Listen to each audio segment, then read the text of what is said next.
I acknowledge we stand on Aboriginal land, always was, always will be.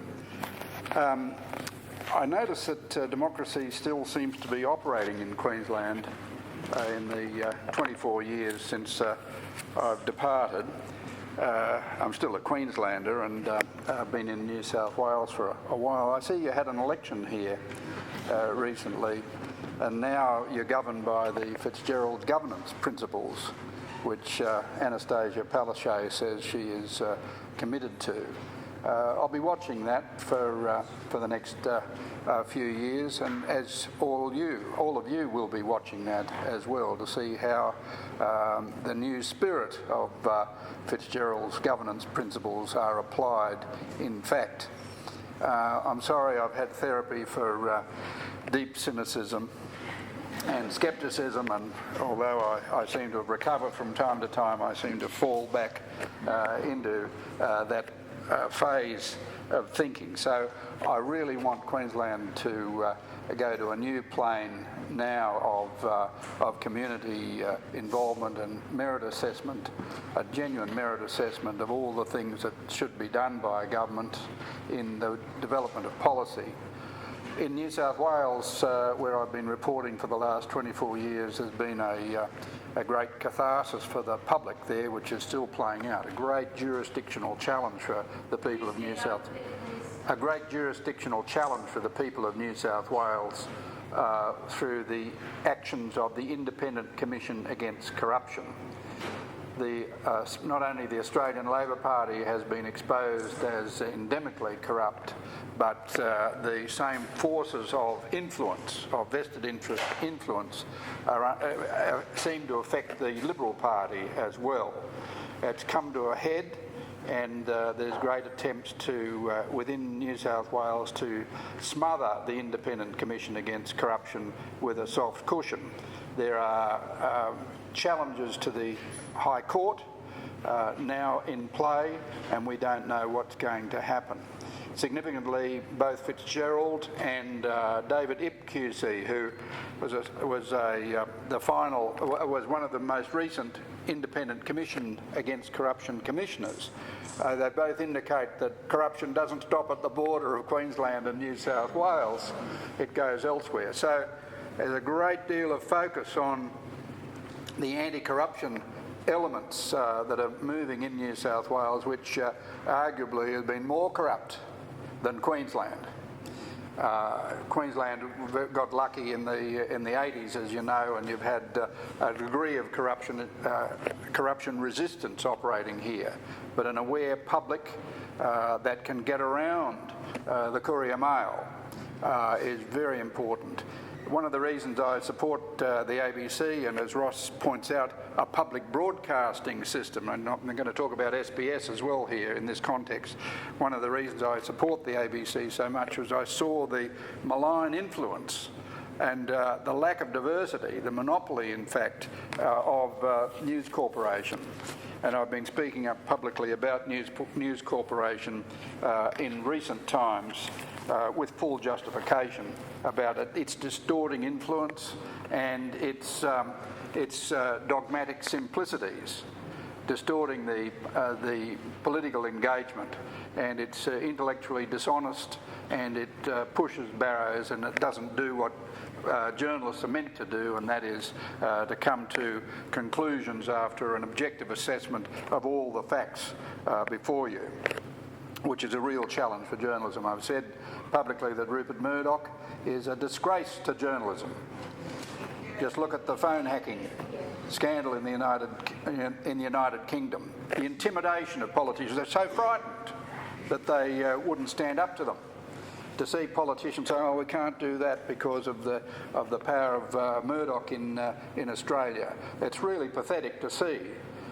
So I've been very motivated over the last 24 years of my activism with the ABC to see that public broadcasting is not destroyed and marginalised and commercialised in this country. In the United States, PBS, the public broadcasting system there, great troopers, great people, great programs that they make, but they are niche. They are niche. in Australia, the ABC still is mainstream. It has 16% of the audience in free-to-air television and 22% across all its networks in radio. That I'd like it to be a bit more than that to really be diversified, but it's still mainstream, and that's why it's absolutely vital that the public of Australia stand up for the ABC with this latest attack on it. How many people here have got a smart TV capable of getting multi-channel free-to-air? How many people video stream content through their Wi-Fi modem? That's about a fifth of the audience. The context of what is the future of the ABC has got to look at it in the terms of what we call the digital revolution. The smartphone, as it's called here, you can get all the channels of the world and all the radio stations of the world and all the websites of the world down onto your smartphone. And your TV at home on Wi-Fi, you can get all that content. We've got Netflix, we've got Stan, we've got YouTube, we've got iTunes, we've got all these global players who can come in quite cost effectively, depending on your internet service provider and the charges they make on you. They can get access to the eyeballs of Australia through the households of Australia. That's a huge momentum that's going to really threaten not only the public broadcasters, but anybody who makes content. Channel 9, Channel 7, Channel 10, people, great commercial networks that have been making Australian content. This is what's upsetting us at the moment, because all these players can come in, get access to Australian eyeballs and create revenue from it. And I regret to say a lot of them use tax havens and they don't pay adequate tax on the revenues that they derive. It's a big problem for all countries. I'm not insular. I want to be cosmopolitan, but I want an Australian content industry to survive through the digital revolution, and the ABC's role and SBS's role in that is really important to take into account. We can get to some questions on these things later, but if in this context, what has just been perpetrated on the ABC at a time when it's trying to position itself as a major player in its transition to a digital services provider, to have it cut back at this time, this important time for content creation in this country, is a vandalism on the ABC. Before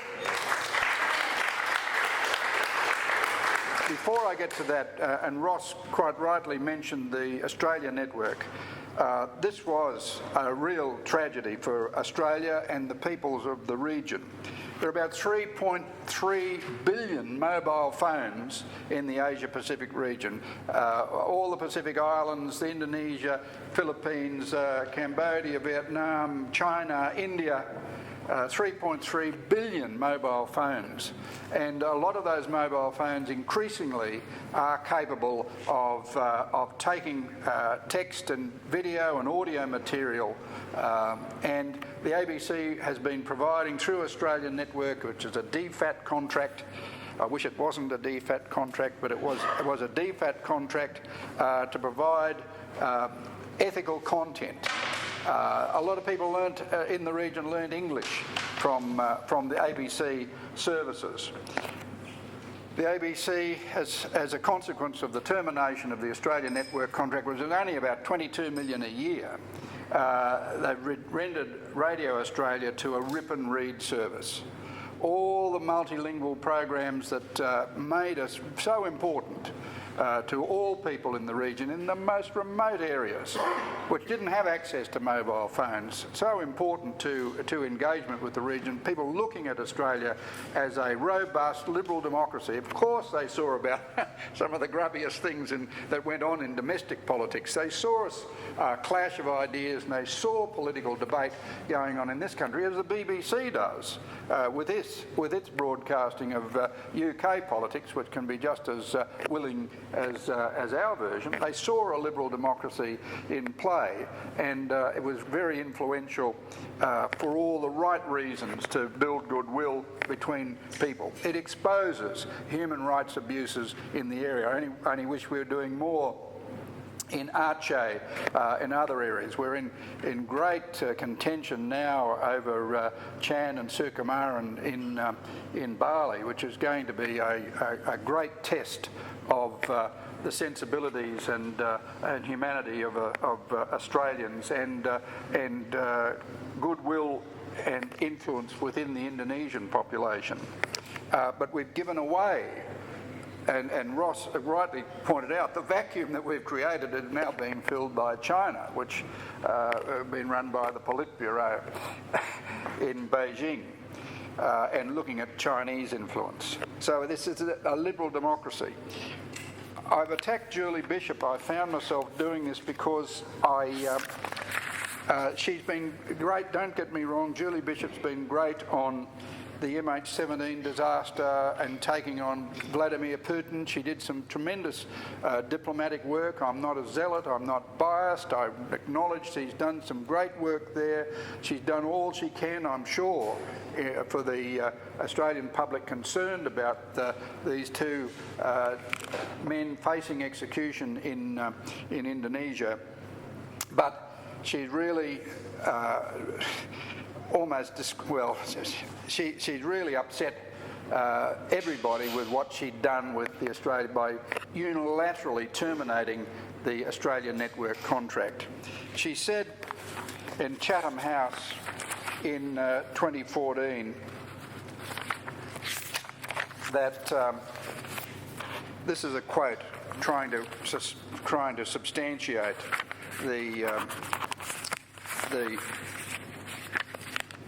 at Chatham House in London on the 12th of March 2014, Julie Bishop said, she just become you remember the election was September 2013, so this is March 2014. She's under persistent and insistent pressure from News Corporation to rip the Australian network contract off the ABC. This is what Julie Bishop said. It's not about the ABC promoting its news programs or whatever else into the region. It's actually meant to be fulfilling the Australian government's foreign policy objectives. My question is whether or not there is an inherent conflict in having the ABC contracted to deliver Australian government messages into the region. We've had the conflict writ large when it comes to the issue of asylum seekers and the issue of the Snowden allegations. The ABC is a news organisation and perfectly entitled to report how it wishes into the region on those two contentious issues, but under a soft power diplomacy contract, it's meant to be delivering a positive image of Australia into the region. So the Minister wanted Australian Network to be a propaganda arm of government, in spite of the long-standing protocol that the ABC would adhere to its editorial code of practice in its international reporting. DFAT had contractually agreed that it would not have veto or censorship control of material to be broadcast. This is an important historical point. Of course, the ABC would expose contentious issues concerning domestic Australian politics and foreign policy and the politics and human rights abuses occurring anywhere in the region. The ABC would be bound by its editorial practices, constrained by defamation, contempt and discrimination laws domestically, and by protocols covering cultural and ethnic sensitivities. The two contentious issues the Foreign Minister seemed to be referring to at Chatham House were the burnt hands claims of asylum seekers under Australian Navy operations and the ABC's joint reporting with Guardian Australia of the Edward Snowden drop of Five Eyes intelligence surveillance showing that the Australian Signals Directorate had tapped the mobile phones of the Indonesian President and his wife and senior Indonesian ministers and officials. For sure, both were embarrassing, but journalism's role is to inform the public. In spite of Minister Bishop's claims in a recent Insiders interview with Barry Cassidy that the Australian Network Service was contractually underperforming, DFAT at no time raised any concerns that the ABC's operations of Australian Network was not meeting its contracted performance standards.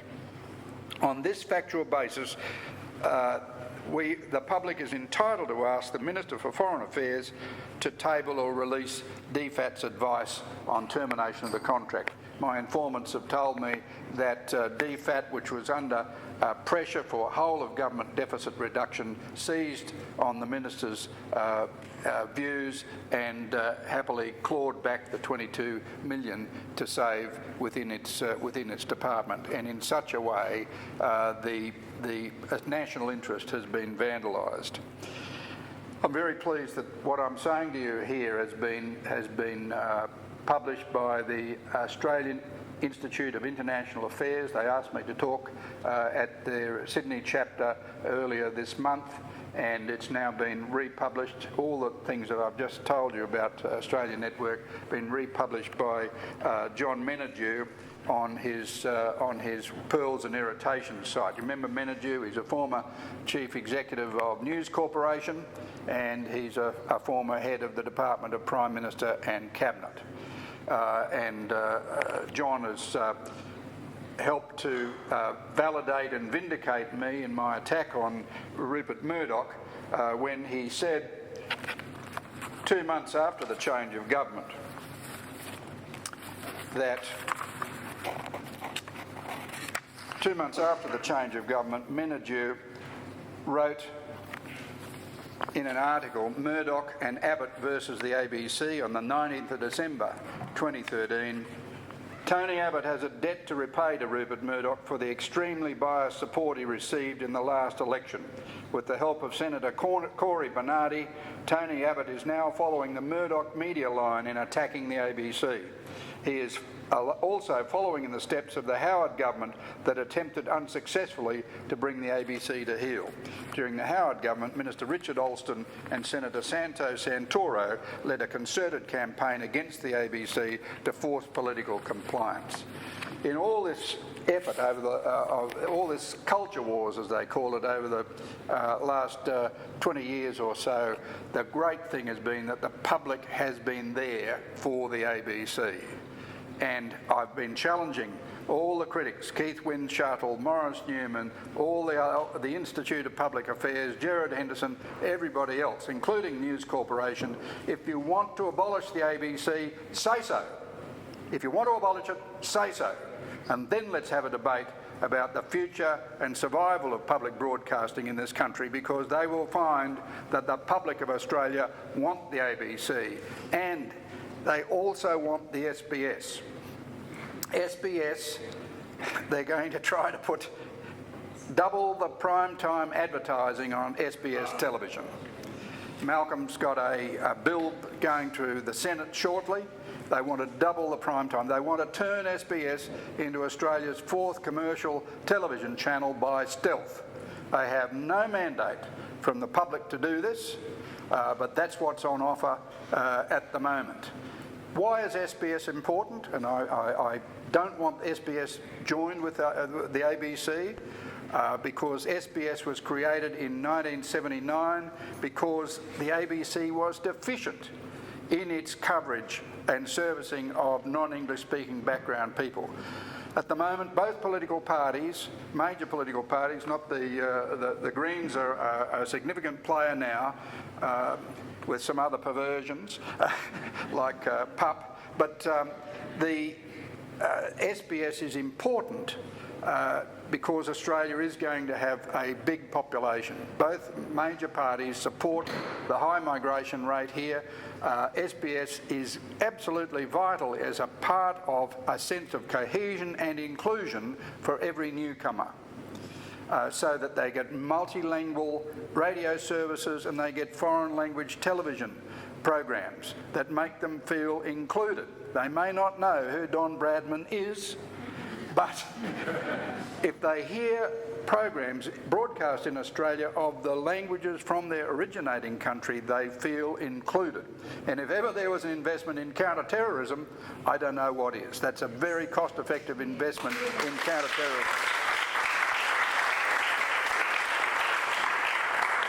So I really want the friends of the ABC, and I'm working with an outfit called the Save SBS, to make these points that the investment of the taxpayers in these public broadcasters is justified.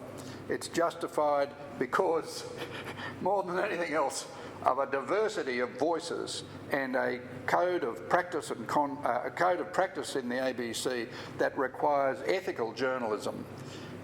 Striving, we don't always meet it, of course. We're a deficient, flawed institution. I was there once. We're a flawed institution, has many deficiencies, and when you shout at the television set or you correct some inexperienced radio person as you listen to the content, you'll share that view that these are deficient and flawed institutions, but they're absolutely vital in a country dominated, as I said, by the dogmatic simplicities of Murdoch. Now, what we've missed, so this is not hyperbole that I'm putting out. What I wanted just briefly list for you is what you may not be aware of what has been lost. Say for the Australian network contract. In Radio Australia, gone are Phil Kafkaludi's and Mornings, 2 hours of live programming to the Pacific weekdays. Asia Pacific weekdays, Asia Review weekends, reduced daily news bulletins, loss of network entirely in Western Pacific Island nations including the Marshall Islands, Nauru, the Marianas, Kiribati and the Cook Islands. RA's shortwave service to Myanmar via Singapore to be shut down, has been shut down at the end of December. Language services cut to one person per service, resulting in no continuous news service. Loss of dedicated language programs to Cambodia, Laos, Burma, Myanmar, Vietnam and Papua New Guinea. Not much play about that, and the ABC is not reporting this, and the other media is not reporting this. Australian network, now called Australia Plus, no longer a 24-hour channel. It's now built around a 6-hour block of repeated programming across the day. 1-hour nightly news program The World reduced to 30 minutes. Business Today weekdays with Whitney Fitzsimmons gone. Pacific Sports 360 help us to engage on the great sporting events in the region. Dedicated sports review program for the Pacific gone. Fashion Asia gone. Around 650 rebroadcasters for the Australian network service reduced to about 50 rebroadcasters in India, Asia and the Pacific, mostly delivered through a limited and encrypted satellite service. Loss of untold direct-to-house viewers across Asia, particularly in Thailand, who can no longer access our signal straight off the satellite due to encryption. So we want our voice to go out. Now you have to have an encryption service. People could have a satellite dish and just pull it down for nothing. That's what we wanted. It's a very cost-effective investment by the taxpayers of Australia of engagement in the region. Now it'll go to hotels. We'll service the expatriate English-speaking communities around Asia Pacific through Australia Plus, but that's not the purpose of engagement. Asia Pacific News Centre, which was operated out in Melbourne, is gone with a loss of 70 staff, including Sean Dorney, and a legendary Pacific broadcaster. The loss of Australia Pacific News correspondents in Delhi, Jakarta, Beijing, the Pacific and Parliament House, Canberra.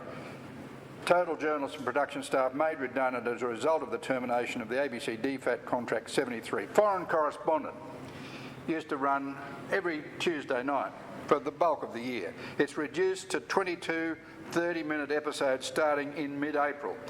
Catalyst, the ABC's television science show, will be severely cut. Catalyst will fill the 8 p.m. Tuesday slot for 10 weeks from February, March and early April, and then when Foreign Correspondent finishes, Catalyst will come back for 11 more shows. And what happens to Catalyst after that, we do not know.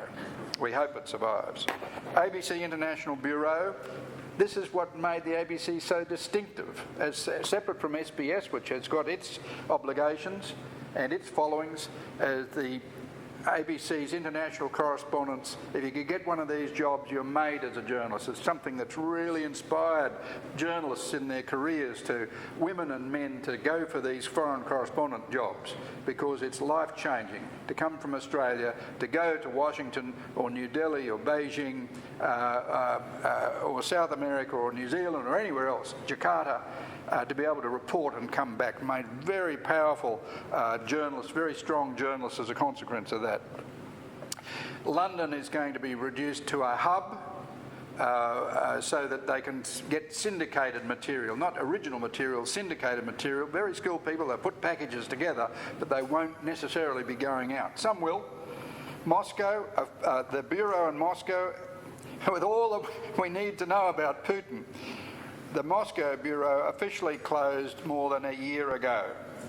A long-term fixer and translator, wonderful local people who assist us, should have been kept on. We're waiting to see whether that occurs, whether we can fly in a journalist to Moscow if we need to. Middle East, ABC has realised belatedly that having all reporting resources in Jerusalem is not wise. New Arab World Office will be established in Beirut, reporter, camera and locally hired fixer. Nairobi has been VJ, that's called video journalist, and will remain so. That's a journalist who can operate a camera and a sound recording system in the camera, run around like a blue-ass fly and do everything. It can be done, it can be cost-effectively done, but it's not the real quality assurance and collaborative teams that we want in foreign correspondence to get out there and work on a story and get it back for all the Australian multi-platforms we've got. New Delhi to become a home-based VJ with local fixer translator. Somebody in there is going to have to operate out of a back room. Bangkok, similar to Delhi. Jakarta, meant to be a bigger hub with second correspondent, but it'll be a fly-in, fly-out operation. Beijing, meant to be a bigger hub. Tokyo, which is a big loser, closed down the office in the main government broadcaster NHK, where ABC currently gets access to news bulletins and feeds, although rent is cheap. That's under threat. Port Moresby, already a VJ. Auckland closed, and with it a good lot of South Pacific coverage as well. Washington, that'll be maintained as a hub. So it's a constriction of in situ correspondence right through the region, which is going to play out. As I said, that's what made the ABC distinctive. Of course, you can go online nowadays and you can get material if you want to. If you've got a particular interest, you can get material from anywhere in the world online. That is a great thing. But to broadcast, as I said, to the mainstream Australian audience and lift all our knowledge is the most important contribution that the ABC can make. People who wouldn't necessarily access that, because sometimes if you're not challenged or provoked, you fall into insularity and xenophobia.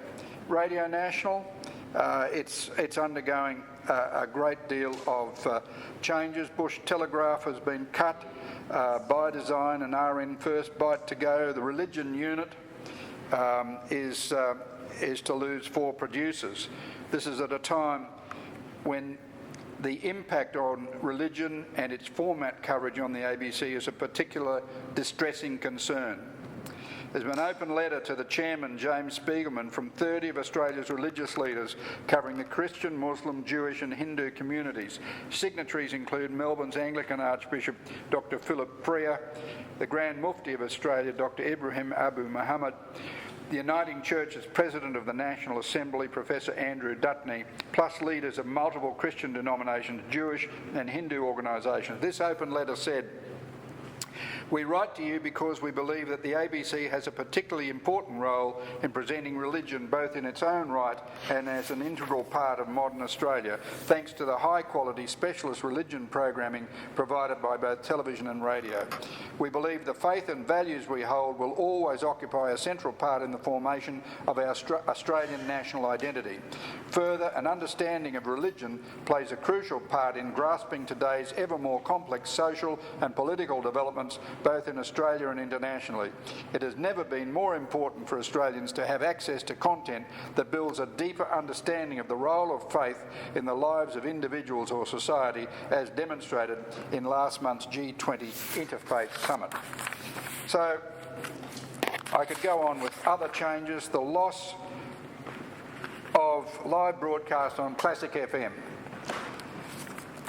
Sunday Live is going. It's very expensive to have the technicians to go out and actually assemble the audiences at various ABC facilities around the country.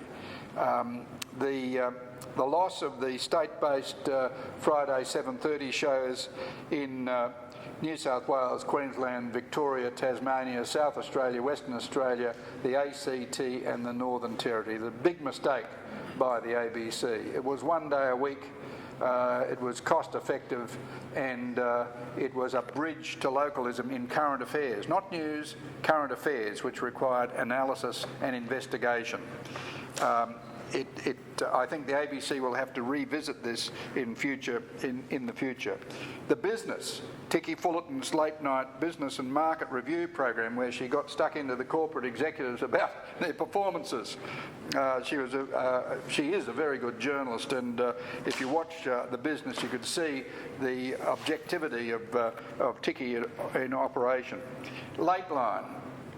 It's coming back, but on News 24, and it'll be stripped of its investigative journalism resources. Lateline, which has done a tremendous amount of reporting in Indigenous affairs and in institutional child sexual abuse. The Lateline arguably has been responsible for lifting consciousness about institutional abuse through its investigations, which led to the Royal Commission, which has been so cathartic for so many sexual abuse victims over the decades. A huge problem which is being sorted through by this Royal Commission.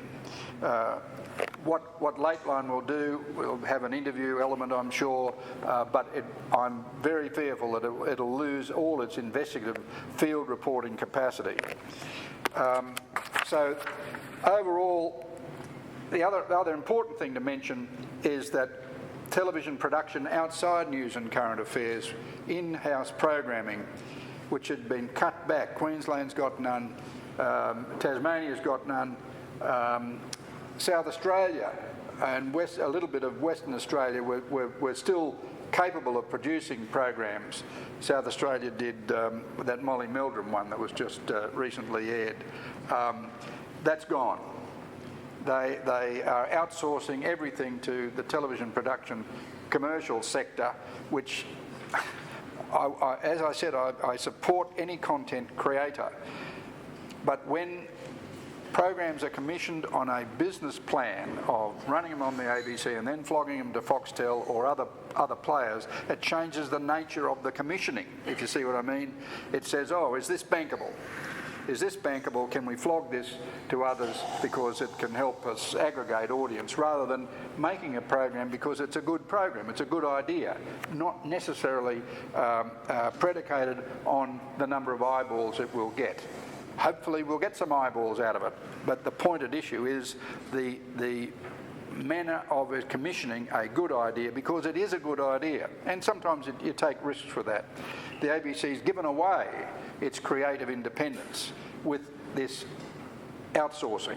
We need to have a capacity to make programs ourselves, and also to commission good writers and good documentary makers and good program makers in the outside sector, but we need to be able to do both. So, ladies and gentlemen, I'll sum up. It's apparent from an analysis of these impacts on the content produced by the ABC that those programs which require specialist skills, investigative journalism, studio-based interviewing to add greater value to state and territory government accountability, distinctive international broadcasting from logistically supported in situ foreign correspondence, that the current cuts are vandalising the ABC and its role in our national life. The ABC has been judged by the public to be one of this country's most trusted institutions, up there with the High Court and the Reserve Bank. It is trusted mainly because it is perceived by the public as independent of the government of the day. It is trusted because on occasions it is perceived by the public as having the capacity to call government to account. The impacts raise a distressing concern that ABC journalism through the digital revolution will be turned into churnalism, servicing the relentless demands of the 24-hour news cycle. Yes, the ABC, Ross, did great work in the cyclone. on News 24 and on radio. It's great to have that capacity. In any event, the tsunami, the Japanese tsunami, the Indian Ocean tsunami, great to have that material there. But if it's all concentrated on chasing the traffic onto those events solely, that is not the full purpose of public broadcasting. It must have a capacity to have specialisation and investigation. So, journalism is the difficulty we face. The same quality concerns apply to all programming offered by the ABC. Since its foundation in 1932, the ABC has evolved uniquely without paid advertising. Public broadcasting has followed the ethos of Lord Reith, Director General of the BBC, 1927 to 38, to educate, inform and entertain. This ethos transcends delivery platforms. We want to be there in the digital revolution. We want to be where people are accessing content on their tablets, on their mobile phones, on their Wi-Fi modem streamed television. We want to be there, but it is not the be-all and end-all. The technology is important, but the content is more important. Reith fought United Kingdom executive government to establish the BBC's independence, but famously said of the broadcaster's reason for being, "He who prides himself on giving what he thinks the public wants is often creating a fictitious demand for lower standards, which he himself will then satisfy." So, I thank you for listening to me. It's important in where we are in Australian politics at the moment. I went to see David Williamson's play Rupert. I don't think it's played in Brisbane. It's been in Sydney and Melbourne and New York. And that guy who plays the farmer in Babe, whatever his name is, he's a great American actor. He plays Rupert Murdoch, the elder. And although Williamson gives a great description of Murdoch's near-death experiences in his various acquisitions and how audacious and competitive and free enterprise he was, good luck to him, there's also the bastardry and the journalistic disgrace that is exposed there, and Murdoch's view of the world dominating and distorting to blot out other voices. And Williamson has the Murdoch character getting up there in all his great age and cynicism and says, "I'm still here. What are you going to do about it?" So he's challenging. Williamson, the playwright, is challenging Australians to what are they going to do about it. One thing you can do about it is support an independent, non-commercial, mainstream public broadcasting system, the ABC and SBS. Thanks very much.